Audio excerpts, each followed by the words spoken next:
चलिए स्टार्ट करते हैं आज की क्लास ना। देखो आज की क्लास से ना मैं आपका सिमिलर ट्रायंगल स्टार्ट करने जा रहा हूँ। तो ये बहुत ही इंपॉर्टेंट टॉपिक है क्योंकि ज्यादातर क्वेश्चन जो प्री आरएमओ में आते हैं, अगर आप मान लीजिए कि मैं एग्जांपल के तौर पे बोलूँ कि 30 क्वेश्चन का पेपर है जिसमें से 8 क्वेश्चन आपके ज्योमेट्री के हैं, तो 8 में से आपको नहीं नहीं करते हुए 5 या 6 क्वेश्चन देखने को मिलेंगे जिसमें गारंटीड सिमिलर ट्रायंगल कहीं ना कहीं यूज हो रहा होगा। तो आप इसकी इंपॉर्टेंस इसी बात से समझ सकते हैं जो मैंने आपको वेटेज बताया एग्जाम पॉइंट ऑफ व्यू से। ठीक है, तो इसको रफ करते हुए मैं स्टार्ट करता हूँ। तो आज की जो स्टार्टिंग है वो एकदम बेसिक से होगी और मैं आपकी स्टार्टिंग करूंगा एक थ्योरम से which is called basic proportionality theorem, जिसे बीपीटी बोल सकते हैं या फिर थेल्स थ्योरम इसका एक और नाम होता है। ठीक है, THALES थेल्स थ्योरम। ठीक है, ये दो नाम होते हैं। ये क्या होता है, इसने बोला है बेटा कि if a line is drawn, if a line is drawn, if a line is drawn if a line is drawn parallel to one side of a triangle, if a line is drawn parallel to one side of a triangle, of a triangle to intersect,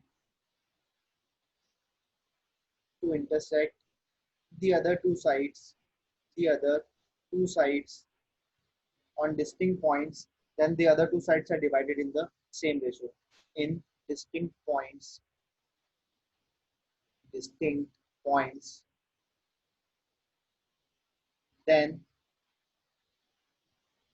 the other two sides are divided in the same ratio. मतलब उन दोनों sides को जो divide किया जाता है उन दोनों का रेशियो क्या होता है, सेम होता है। यहाँ पे ये सिंबल थोड़ा सही कर लेते हैं, पैरेलल का है, कलर भी चेंज कर देता हूँ ताकि अलग से दिखेगा कि ये पैरेलल की बात की गई है। ठीक है, चलिए स्टार्ट करते हैं। हमारे प्रूफ से स्टार्ट करते हैं इस थ्योरम का प्रूफ। हालांकि इसका जो प्रूफ है वो एक डिफरेंट अप्रोच पे बेस्ड है, पर आपको जरूर देखना चाहिए क्योंकि ज्योमेट्री में प्रूफ्स का बहुत ही इंपॉर्टेंस है। तो ये आपका हुआ सबसे पहले जो है ट्राइंगल जो मैंने बनाया ABC। इस ट्राइंगल की इसने बात की है कि ये वाला पॉइंट A है, ये वाला पॉइंट B है, ये वाला पॉइंट C है। अब एक ऐसी लाइन जो BC के पैरेलल है, तो चलिए वो मैं लाइन ड्रॉ करता हूँ which is parallel to BC। ये एक लाइन होगी जो BC के पैरेलल हो गई। इस पॉइंट का नाम P देते हैं, इस पॉइंट का नाम Q देते हैं। तो बहुत सिंपल सी बात है कि जो टू प्रूव है आपका जो टारगेट है वो छोटा सा टारगेट है कि जो PQ ने अदर टू साइड्स को डिवाइड किया, इधर इसको डिवाइड किया AP और PB के रेशो में, उधर डिवाइड किया AQ और QC के रेशो में, ये दोनों रेशो आपके क्या हो गए, इक्वल हो गए। AP और PB का रेशो AQ और QC के इक्वल है, ये आपको प्रूव करना है ना। स्टार्ट करते हैं। कंस्ट्रक्शन की जो मैं बात करूंगा, देखो हम यहाँ पे टोटल जो प्रूफ करेंगे ना वो एरिया ऑफ ट्राइंगल का फॉर्मूला यूज करेंगे। मार्क माय वर्ड्स, अगर आप बेसिक याद रख लेते हैं कि उसमें क्या स्ट्रेटेजी यूज हो रही है तो कंस्ट्रक्शन याद रह जाएगा। स्ट्रेटेजी यहाँ पे ये यूज हो रही है कि आपको एरिया ऑफ ट्राइंगल का फॉर्मूला यूज करना है। अब एरिया ऑफ ट्राइंगल का फॉर्मूला क्या होता है, वो होता है half into base into height. तो अब देखो हाइट यहाँ पे नहीं है, हाइट मीन्स व्हाट, परपेंडिकुलर।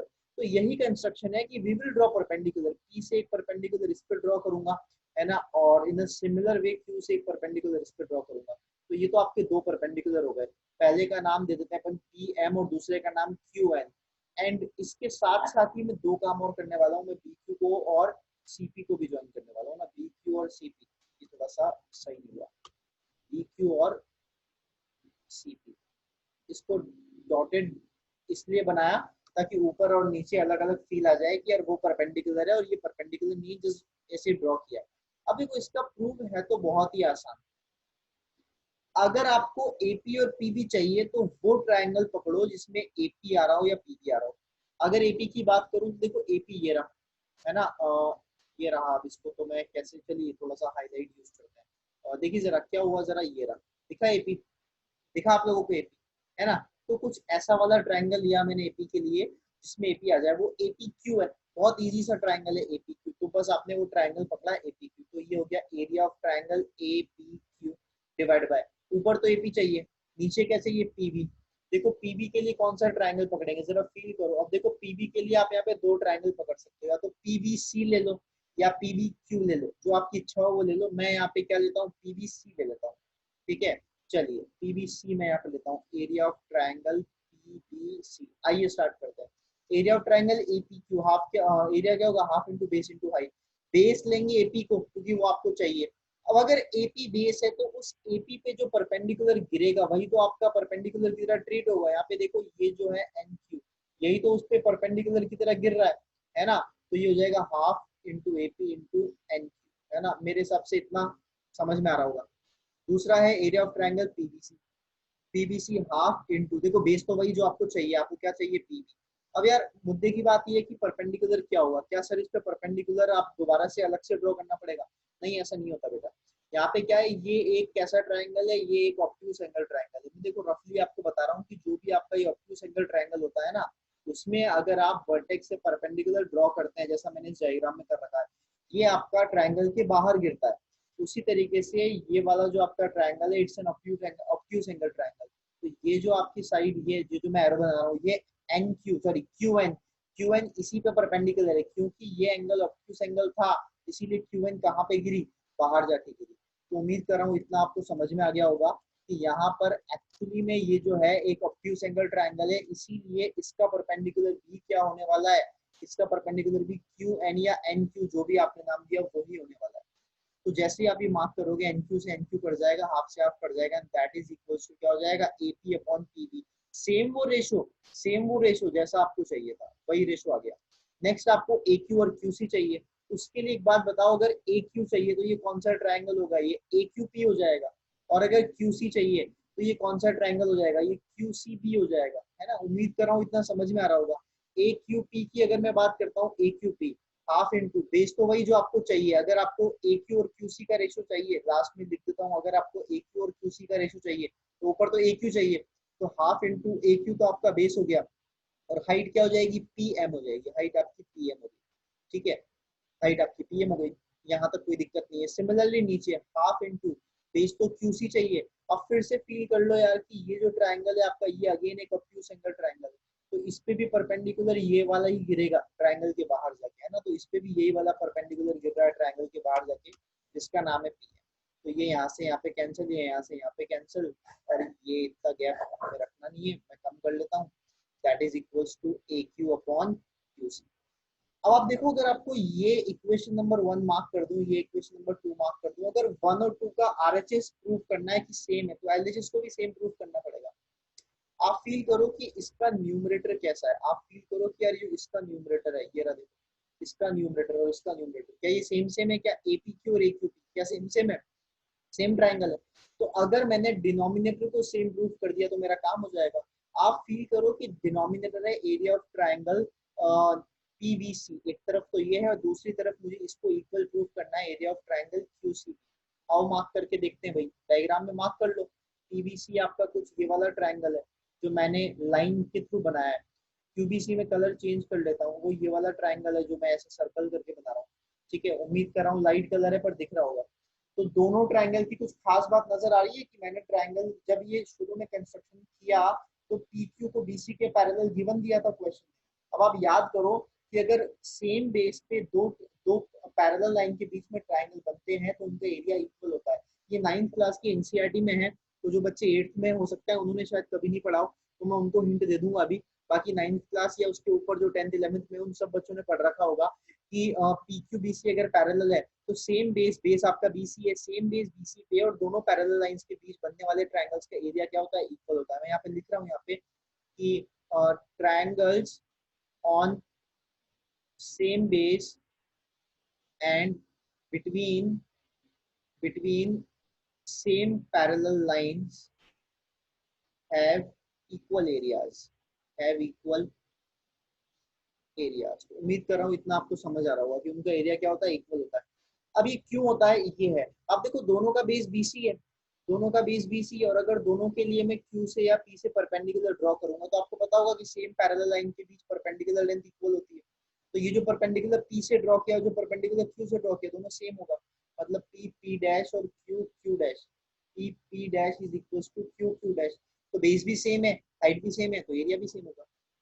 तो आप फील कर लो, आपके जो यहाँ पे तीन इक्वेशंस बनी है ना, तीन इक्वेशंस बनी है, first equation number 1, second equation number 2 और ये इक्वेशन नंबर 3, तीनों को अगर मैं यूज करूं तो मैं क्या बोल सकता हूँ कि फर्स्ट और सेकंड इक्वेशन का न्यूमरेटर सेम है। थर्ड को देखोगे तो डिनोमिनेटर भी सेम हो गया। न्यूमरेटर भी सेम, डिनोमिनेटर भी सेम, इसका मतलब है दोनों का एलएचएस साइड जो है वो सेम होगी और एलएचएस सेम होगी तो आरएचएस भी सेम होगी। तो by equation 1 2 and 3 we can say that we have done hence proof. तो ये जो थ्योरम है ये क्या कहती है बेटा, ये कहती है कि अगर एक ट्रायंगल में आपने एक बेस के पैरेलल एक लाइन ड्रॉ करी है तो वो बाकी दोनों साइड्स को सेम रेशियो में डिवाइड करेगी। तो आप पॉज करके इसे नोट कीजिए, मैं रफ करता हूँ और इससे रिलेटेड एक दो जो चीजें हैं वो मैं आपको बता रहा हूँ। अच्छा एक सेकेंड आप चाहे तो पॉज कर लें। चलिए, तो अब मैं यहाँ पे आपको क्या दिखाने वाला हूँ, मैं आपको ये दिखाने वाला हूँ कि अगर इसी चीज को ब्रॉड सेंस में समझा जाए, तो ब्रॉड सेंस में अगर इसी चीज को समझा जाए तो बेहद आसान है। ये आपसे कहता है ये ए ले लो, ये पी ले लो और ये क्यू ले लो और ये लाइन ले लो जो पैरेलल है, कोई फर्क नहीं पड़ता, कुछ भी नाम दे दो, इसको बी दे दो, इसको सी दे दो। फंडामेंटल्स ये कहते हैं कि अगर ये पैरेलल है बेटा तो ए बी और बी पी का जो रेशियो है दैट इज इक्वल टू ए सी और सी क्यू। उम्मीद है समझ आ रहा होगा कि अगर यहाँ पे ये और इसका रेशियो लिया तो वहां पे भी जो है इसका और इसका रेशियो लेना पड़ेगा।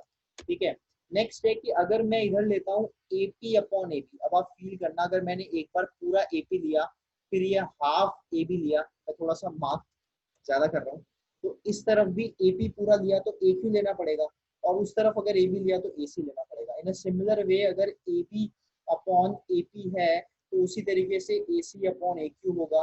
तो इस तरीके से जो दो साइड्स आप इधर लोगे, मान लो आपने इधर बीपी अपॉन एपी लिया तो मैं इधर क्या लूंगा सी क्यू अपॉन ए क्यू ले लूंगा। तो जो दो साइड्स आप उधर लोगे उसके अकॉर्डिंग दो साइड्स आपको इधर लेनी पड़ेगी। ये बहुत ही ईजी सा है, तो आई थिंक समझ आ गया होगा।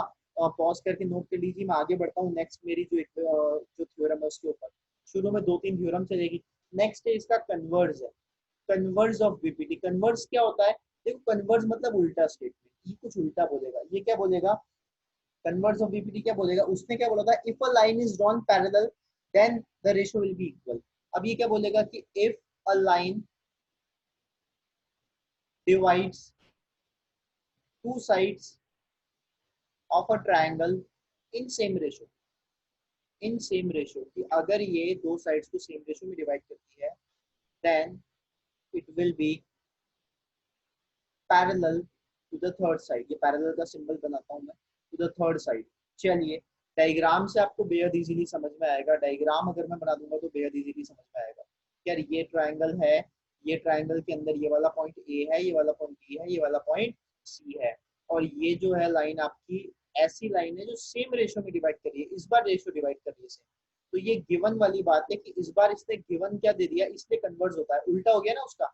एपी और पीबी का रेशियो किसके इक्वल हो गया, ए क्यू और क्यूसी के इक्वल हो गया। आपको ये प्रूफ करना है कि ये इसके पैरेलल होगी। अब देखो इसको प्रूफ करने के लिए या तो पूरा प्रोसीजर सेम यूज करो जो अभी आपने किया, या फिर उससे भी शॉर्ट मैं आपको बताता हूँ। मान लिया कि यार पी क्यू पैरेलल नहीं है डीसी के, मान लिया पी क्यू पैरेलल नहीं है तो कोई ना कोई तो होगी ना। तो पॉइंट पी से एक लाइन ड्रॉ की मैंने, ये मेरा कंस्ट्रक्शन है। पॉइंट पी से मैंने एक लाइन ड्रॉ की जिसका नाम है पी क्यू डैश बोल दो।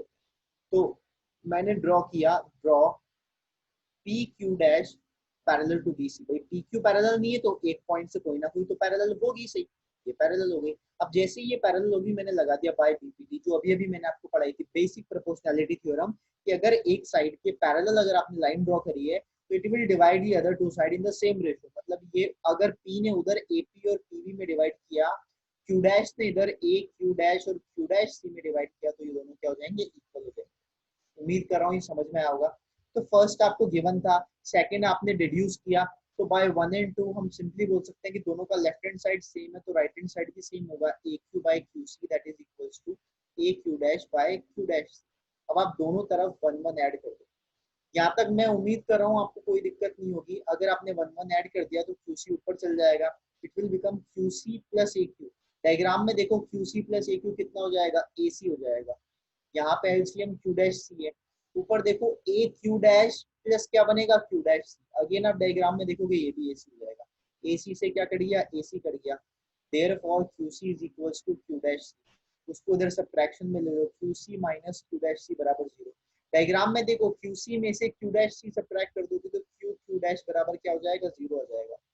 अब एक बात बताओ, एक लाइन सेगमेंट कब जीरो हो सकती है, जब इनिशियल रे और फाइनल इनिशियल पॉइंट और फाइनल पॉइंट एक दूसरे के ऊपर आ जाए, कोइंसाइड कर जाए। इसका मतलब Q dash will coincide up to Q, और क्यू डैश अगर क्यू को कोइंसाइड करेगा तो P Q dash is equals to P Q same side हो जाएगी which is parallel to B C, और ये क्या हो जाएगा, हेंस प्रूव हो जाएगा, है ना। तो ये तरीका है, ये आरएमओ के अंदर जो प्रूफ करने वाले क्वेश्चन है उनमें बहुत कारगर साबित होता है। ये तरीका बहुत इंपॉर्टेंट एक मेथड है। तो ये प्रूफ का मेथड आप समझे, और ये जो प्रॉपर्टी बताई, ये जो थ्योरम बताई, इसे याद रखें, इसे क्वेश्चंस में यूज करेंगे। चलिए पॉज करके नोट कीजिए, मैं आगे बढ़ता हूँ। अब देखिए कई बच्चे जो क्लास 9th पढ़ चुके होंगे, क्योंकि अभी 9th में शायद मिड पॉइंट थ्योरम नहीं पढ़ाई होगी, उनको एमपीटी पता होगी मिड पॉइंट थ्योरम क्या है। मिड पॉइंट थ्योरम बेहद आसान है। बेहद आसानी क्या कहती है कि if mid points if mid points if midpoints of two sides if midpoints of two sides of a triangle of a triangle are, ये triangle का symbol है भाई, कंफ्यूज मत होना यार, of a triangle are join then the line segment जो अभी बना आपका, the line segment the line segment thus formed is parallel to third side. वो थर्ड साइड के क्या होगा, पैरेलल होगा, एंड हाफ ऑफ इट, और वो उसका क्या होगा, हाफ होगा, एंड हाफ ऑफ इट। आइए इसका प्रूफ देखते हैं। बेहद आसान प्रूफ है। अगर आपने अभी अभी जो मैंने चीज सिखाई उसको समझा है थोड़ा सा भी, तो मेरे बताने से पहले ही आप लोग समझ लेंगे, अरे सर ये तो बहुत आसान बता रहे हो, आप क्या पढ़ा रहे हो, ये बहुत ईजी है, ये ए है, ये बी है, और ये सी है। अब जैसा इसने बोला if the mid point of two sides, तो ये पहला पॉइंट पी है विच इज मिड पॉइंट, तो ये इसके बराबर है। तो दूसरा पॉइंट क्यू है, तो ये इसके बराबर है। तो अगर मैं इन दोनों को ज्वाइन कर दूंगा, सॉरी, अगर मैं इन दोनों को ज्वाइन कर दूंगा, देखिए जरा ये, तो मुझे प्रूफ करना है कि पी क्यू बी सी के पैरेलल होगा। तो आप एक काम कीजिए ना, बाय क्या लगाइए, बीपीटी। बीपीटी नहीं, इनफैक्ट आप लगाइए कन्वर्स ऑफ। देखिए कन्वर्स ऑफ बीपीटी क्या है, कन्वर्स ऑफ बीपीटी ये कहती है अगर रेशो बराबर हो, फील करो एपी और पीबी का रेशो 1:1। उसी तरीके से फील करो ए क्यू और क्यूसी का रेशो। तो क्योंकि रेशो बराबर है, therefore P Q will parallel to BC. तो देखो कन्वर्स ऑफ बीपीटी से पैरेलल तो प्रूव हो गया कि ये वाली और ये वाली लाइंस पैरेलल। नेक्स्ट आपको चाहिए कि आपको ये प्रूव करना है कि ये इसकी हाफ हो जाए, ये क्या हो जाए, इसकी हाफ हो जाए। अब इसको प्रूव करने के दो तरीके हैं, या तो सिमिलर ट्रायंगल या कॉन्ग्रुएंट ट्रायंगल। सिमिलर ट्रायंगल मैंने अभी पढ़ाया नहीं, फिर भी मैं आपको हल्का सा हिंट देता हूँ रफली इधर, कि triangle A P Q is actually similar to triangle ABC. आप फील कर सकते हैं, जिनको पता है उनको पता है कि सिमिलर ट्रायंगल कैसे बनाते हैं, बाय एंगल क्राइटेरिया। कि सिर्फ ये एंगल अगर थीटा है तो ये भी थीटा होगा, क्यों, करस्पॉन्डिंग एंगल, क्योंकि आपके लाइंस पैरेलल है। ये अल्फा है तो ये भी क्या होगा, अल्फा होगा। तो जैसे ये सिमिलर हुए, इनकी साइड्स का रेशियो क्या होता है, सेम होता है। तो एपी और ए बी का ratio is equal to P Q और बी सी का रेशियो, ऐसा हो जाता है बेटा। तो अब आप यहाँ से देखो कि P Q is equals to AP और एबी का रेशियो कितना है। देखिए एपी अगर 1 है तो एबी कितना है, डबल है उसका, है ना। तो ये कितना हो गया, 1/2, और उधर कितना हो गया, बीसी। तो ये आपका प्रूव हो गया कि पी क्यू जो है वो बीसी का क्या है, हाफ है। तो ये चीज याद रखें कि अगर दो पॉइंट्स मिड पॉइंट है तो उनको ज्वाइन करने वाला लाइन सेगमेंट थर्ड लाइन के पैरेलल होगा और उसका हाफ होगा। इसको करने का एक और तरीका है, थोड़ा फास्ट बता रहा हूँ, पर आई होप कि आप गेन कर रहे हो साथ साथ। बेटा इसको आगे बढ़ा दो पॉइंट टू डैश तक, सच दैट कि ये और ये इक्वल हो जाए, ठीक है। और अब आप इसको ज्वाइन कर लो, है ना, अब आप इसको ज्वाइन कर लो। तो अब आप फील करें कि triangle A Q P is actually congruent to triangle C Q and Q dash. Technique बहुत इंपॉर्टेंट है, एक जो मैंने बताई थ्योरम उसको अलग अलग तरीके से प्रूफ करना बहुत इंपॉर्टेंट है। तो आप टेक्निक पे फोकस करें थोड़ा सा, ठीक है। तो A Q P is congruent to triangle C Q Q dash. अब आप देखिए अगर A Q P C Q Q dash के, पहली बात तो कॉन्ग्रुएंट ही क्यू है। आप देखो यार ए क्यू और क्यू सी बराबर है क्योंकि वो मिड पॉइंट था। P Q Q Q dash बराबर है बाय कंस्ट्रक्शन, और ये vertically opposite angle alpha alpha बराबर है। तो ये कौन सा क्राइटेरिया हो गया, ऐसे है, साइड एंगल साइड से। जैसे ये कॉन्ग्रुएंट हुए आपको मजा आ गया, क्या मजा आया, मेरे हिसाब से आपके पास क्या हुआ, आपके पास हो गया A P is equal to Q dash, इतना हो गया, इतना हो गया, ठीक है। साथ ही साथ ये एंगल थीटा और ये एंगल थीटा भी बराबर हो गया, करस्पॉन्डिंग एंगल बराबर है ना। अब आप फील कर लो angle A P Q is equal to angle C Q dash Q जो थीटा है। देयरफॉर अगर ऑल्टरनेट इंटीरियर एंगल बराबर होंगे तो AP should be parallel to Q dash. उम्मीद कर रहा हूँ इतना आपको समझ में आ रहा होगा, AP should be equals to Q dash. उम्मीद कर रहा हूँ इतना आपको समझ में आ रहा होगा कि why they are equal, why they are parallel. क्योंकि आपके ट्रायंगल कॉन्ग्रुएंट है तो एंगल बराबर है, एंगल बराबर है तो साइड पैरेलल है। साइड जैसे ही आपकी पैरेलल हुई, अब आप एक चीज फील करो कि अगर A P is parallel to Q dash C है तो पीबी भी parallel to Q dash C होगा। ये बात सही है ना? पहली इक्वेशन ये आ गई। अब आप फील करो, अभी अभी मैंने बताया था क्यू डैश सी अगर एपी के इक्वल है और एपी अगर बीपी के इक्वल है या पीबी के इक्वल है तो क्यू डैश सी भी पीबी के इक्वल होगा। ये second equation. First and second equation से हम क्या फील कर सकते हैं कि अगर ये जो आपका क्वाड्रिलेटरल था पीबीसीक्यू, तो पीबीसीक्यू का one pair of opposite side is parallel as well as equal, तो ये क्या हो जाएगा, इस पैरेललोग्राम हो जाएगा। और जैसे ये पैरेललोग्राम होगा, आपकी जो ये बीसी है, बीसी बेटा that is equals to PQ हो जाएगा, है ना। और पीक्यू क्या था आपका, twice of, sorry PQ dash हो जाएगा, BC is equals to PQ dash, और पीक्यू डैश क्या आपका ट्वाइस ऑफ पीक्यू है, क्योंकि PQ dash is equals to PQ plus QQ dash, और ये PQ का डबल है, तो यहाँ से PQ कितना आ जाएगा, हाफ ऑफ BC, और वो ये चीज प्रूव हो गई कि PQ is equals to half of BC। तो कॉन्ग्रुएंसी से थोड़ा बड़ा है, सिमिलरिटी से छोटा है, इसीलिए सिमिलरिटी ज्यादा वाइडली यूज की जाती है। उम्मीद कर रहा हूँ आपको समझ में आई होगी मिड पॉइंट थ्योरम भी। इसके बहुत जबरदस्त एप्लीकेशन है, बहुत जबरदस्त एप्लीकेशन। चलिए पॉज करिए, नोट करिए और हम आगे बढ़ेंगे। चलिए, तो अगर मैं स्टार्ट करूं यहाँ से फर्स्ट क्वेश्चन से, फर्स्ट क्वेश्चन ये है मेरा, चलिए एक अच्छा क्वेश्चन करवाते हैं आपको, क्योंकि थ्योरी काफी हो गई इसके अंदर, है ना। क्वेश्चन आपसे ये कह रहा है कि फॉर अ क्वाड्रिलेटरल जिसका नाम है A B C D, for a quadrilateral A B C D, comma लगाया मैंने, E and F are the mid point. जहां भी मिड पॉइंट दिखे ना, वो कान खड़े हो जाने चाहिए आपके, क्या मिड पॉइंट थ्योरम का यूज तो नहीं है।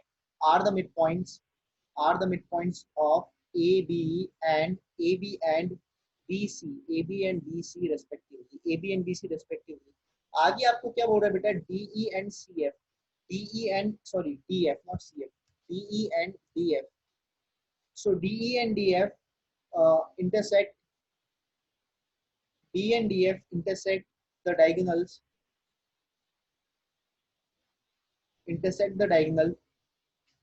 AC, sorry AC at M and N respectively, AC at M and N respectively।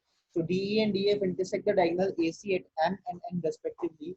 क्या बोल रहा है ये, such that AM is equals to MN, such that AM is equals to MN and that is equals to NC, then you need to prove that ABCD is a parallelogram। You need to prove that ABCD is a parallelogram. बहुत अच्छा question है, आइए start करते हैं। Solution क्या कहता है, पहली चीज तो आखिरी लाइन पढ़ लो कि आपको प्रूफ करना है कि एबीसीडी पैरेललोग्राम है। अगर मुझे इसे पैरेललोग्राम प्रूफ करना है तो क्यों ना पैरेललोग्राम जैसा ही बनाया जाए, ताकि फील तो आए क्वेश्चन को देख के, है ना। डायग्राम अच्छा सा बनाया, थोड़ा बड़ा बनाया, ताकि आप फील कर सके, है ना। चलिए, तो ये हुआ आपका एबीसीडी। तो ये पॉइंट ए है, ये वाला पॉइंट बी है, ये वाला पॉइंट सी है और ये वाला पॉइंट डी है। थोड़ा ऊपर हो गया, ये वाला पॉइंट डी है। For a quadrilateral ABCD, E and F are the midpoint of AB and BC। तो AB का midpoint E है, BC का midpoint क्या है बेटा, F है। DE and DF intersect, तो DE DF के लिए ज्वाइन करना जरूरी है, तो पहले DE को ज्वाइन किया, ठीक है, और ओके, पहले DE को ज्वाइन किया, ठीक है, फिर DF को ज्वाइन किया, ये फिर मैंने DF को ज्वाइन किया। इसने बोला DE and DF intersect the diagonal AC, अब diagonal AC को ज्वाइन करो, दिख गया इंटरसेक्ट करते हुए, intersect the diagonal AC at M and N। तो इसको भाई M पे इंटरसेक्ट करता है, इसको कहाँ इंटरसेक्ट करता है, N पे इंटरसेक्ट करता है। आगे क्या बोला, सच दैट AM किसके इक्वल है, MN किसके इक्वल है, NC, AM is equals to MN is equals to NC। Prove that ABCD is a parallelogram। हमें क्या प्रूव करना है, ABCD क्या एक पैरेललोग्राम है। अब देखो, पैरेललोग्राम को प्रूव करने के कई तरीके होते हैं। प्रीवियसली मैंने एक प्रूफ बताया जिसमें मैंने यूज किया था कि one pair of opposite side is parallel and equal, then it is a parallelogram. तो पहले मैं रफली आपको बताना चाहता हूँ कि पैरेललोग्राम प्रूफ करने के क्या क्या तरीके होते हैं। देखो, अगर ये ABCD है तो पहला तरीका है कि मैं प्रूफ कर दूं फर्स्ट वे कि AB is equals to CD comma, AB is equals to CD comma, BC is equals to AD। तो पहला तरीका तो ये कि opposite side equal. Second way ये है कि AB is parallel to CD, sorry, AB is parallel to CD, BC is parallel to AD। ठीक है। थर्ड वे ये कहता है कि one pair equal as well as parallel, जो काफी यूज में आता है। थर्ड वाला थोड़ा ज्यादा यूजफुल है ना, तीनों में। फोर्थ ये कहता है कि अपोजिट एंगल बराबर एंगल ए बराबर एंगल सी और एंगल बी बराबर एंगल डी।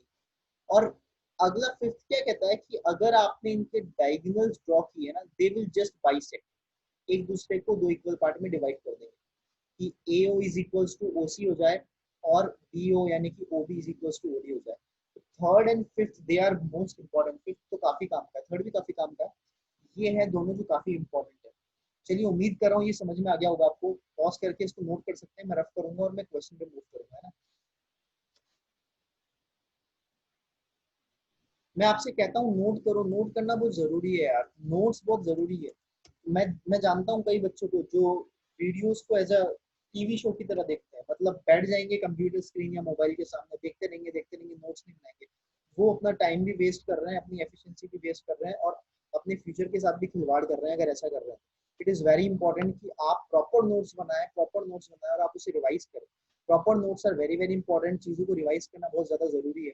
ठीक है। अब मैं आपको, आप चाहोगे किसी दिन तो मैं आपको मेरे नोट्स भी, वीडियो है तो मैं दिखा सकता हूँ यहाँ पे कि मैंने कितनी कॉपीज बना रखी है, कितने नोट्स बना रखे हैं। देयर आर सेवरल, ज्योमेट्री की अलग, नंबर सिस्टम की अलग, ठीक है, आईटी के लिए अलग, है ना, कैलकुलस की अलग, ट्रिग्नोमेट्री की अलग। बहुत जरूरी है कि आप प्रॉपर नोट्स बनाए, प्रॉपर सॉल्व करके रखें चीजों को। चलिए, तो जैसा इसने बोला कि AM is equal to MN is equal to NC, we need to prove that कि ABCD एक पैरेललोग्राम है। जैसे ही इसने आपको मिड पॉइंट दिया, आपके कान खड़े हो जाने चाहिए कि यार मिड पॉइंट इसने क्या क्या दे रखा है। देखो, एक तो E मिड पॉइंट है AB का, या F मिड पॉइंट है BC का। थोड़ा दिमाग लगाओगे ना, MB मिड पॉइंट है, M किसका मिड पॉइंट है, AN का। और NB मिड पॉइंट है किसका, MC का, है ना। यहाँ तक तो ठीक है। अब मैं आपके लिए कुछ छोटा सा कंस्ट्रक्शन करने जा रहा हूँ बेटा। वो क्या है कि मैं MB को ज्वाइन करूंगा। जैसे ही मैं इसको ज्वाइन करूंगा ना, आपको मजा आ जाएगा। आप मेरे साथ साथ ट्राइंगल पकड़ के चलना, ठीक है। ट्राइंगल कौन सा है आपका, कि in triangle MCB, in triangle MCB अगर हम स्टार्ट करते हैं MCB में, तो आप फील कीजिए कि N, F are mid point. बस मैं इतना लिखूंगा कि N और F मिड पॉइंट से, पूरा नहीं लिखूंगा किसके मिड पॉइंट से क्या है क्या नहीं है। तो N और F मिड पॉइंट है, N किसका मिड पॉइंट है, CM का, F किसका मिड पॉइंट है, CB का। तो बाय MPD यानी कि mid point theorem, mid point theorem के अकॉर्डिंग जो NF है आपका, क्या है बेटा, NF है, दैट इज एक्चुअली एक तो पैरेलल है MB के, एंड सेकंड पॉइंट NF क्या है, हाफ ऑफ MB। इतना तो आपको कोई दिक्कत नहीं आ रही। This is equation number 1। Second बेटा मैं क्या करता हूँ, सेकंड में इसी कैटेगरी में आगे बढ़ते हुए NB को ज्वाइन कर देता हूँ, ठीक है।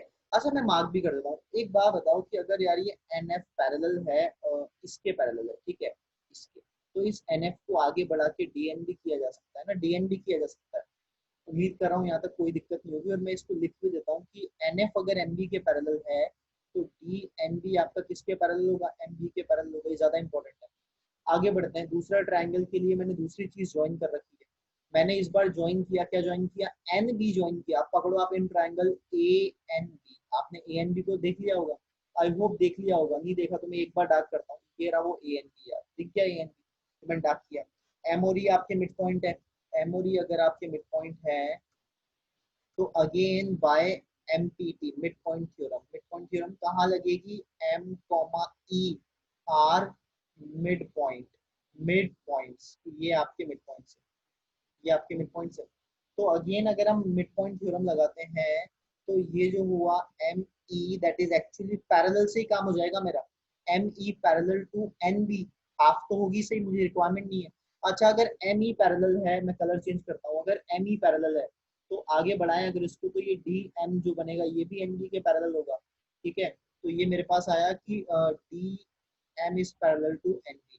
अब आप फील कर लो कि ये वाला जो फिगर बना आपका, ये वाला, ये कैसा बना। ये मैंने आई थिंक फर्स्ट या सेकंड पॉइंट पे जो लिखवाया था कि both pair of opposite sides are parallel, then it is a parallelogram. तो उम्मीद करता हूँ आपको समझ में आया होगा कि यहाँ यहाँ पे जो DMBN है इज अ पैरेललोग्राम। उम्मीद कर रहा हूँ इतना समझ आया होगा आपको, है ना। जैसे ही आपको ये समझ में आया होगा, अब मैं थोड़ा सा रफ करूंगा और मैं आगे बढ़ूंगा पैरेललोग्राम की प्रॉपर्टी पे, कि अगर कोई पैरेललोग्राम होता है तो उसके जो डायगोनल्स होते हैं वो क्या करते हैं, एक दूसरे को बाइसेक्ट करते हैं। Diagonal will bisect each other.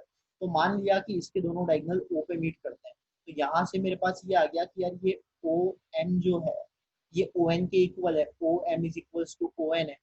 कोई दिक्कत नहीं है यहाँ तक। और साथ ही साथ D O is equals to क्या है, ओ बी है।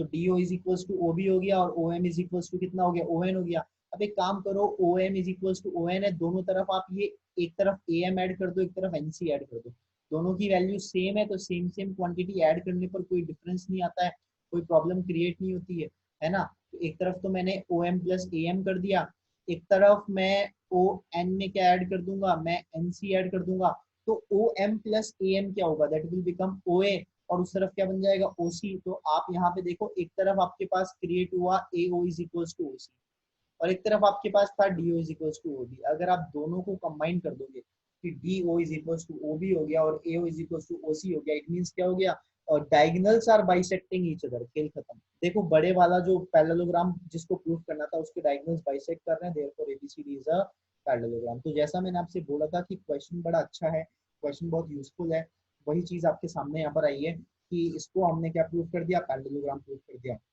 चलिए इसको नोट कर लीजिए, उम्मीद कर रहा हूँ यहाँ तक कोई दिक्कत नहीं होगी।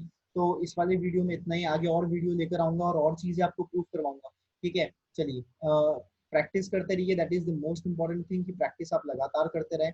और एक चीज मैं आपको बताना चाह रहा हूँ कि अभी जो एक दो वीडियो तक हम कवर करेंगे ना, पूरा जो है वो एनसीईआरटी से रिलेटेड पोर्शन है, क्योंकि जब आपको एडवांस लेवल के प्रॉब्लम्स में करवाऊंगा वो तभी आएंगे जब ये सारी आपको जो प्रॉपर्टीज है बाय हार्ट लर्न होगी, टिप्स पे लर्न होगी। तो आप एक काम कीजिए, होमवर्क के तौर पे ये याद रखिए कि आज आपको एनसीईआरटी सॉल्व करनी है, पूरी नहीं ऑप्शनल एक्सरसाइज। आप एनसीईआरटी की ऑप्शनल एक्सरसाइज सॉल्व कीजिए क्लास 9 की ट्रायंगल चैप्टर की, ठीक है, क्लास 9 का ट्रायंगल, ट्रायंगल नहीं क्वाड्रिलेटरल चैप्टर, क्योंकि ये property mid point theorem quadrilateral में, और ट्रायंगल भी कर सकते हैं, वो कॉन्ग्रुएंट ट्रायंगल है। तो ट्रायंगल और क्वाड्रिलेटरल जो चैप्टर है क्लास 9 का एनसीईआरटी का, आप उसका सॉल्व कीजिए ऑप्शनल एक्सरसाइज। लेवल 2 के क्वेश्चन आर डी शर्मा के लगवाइए लगाइए, और सबसे इंपॉर्टेंट चीज ओलंपियाड लेवल के क्वेश्चन की प्रैक्टिस करते रहिए। चलिए थैंक यू।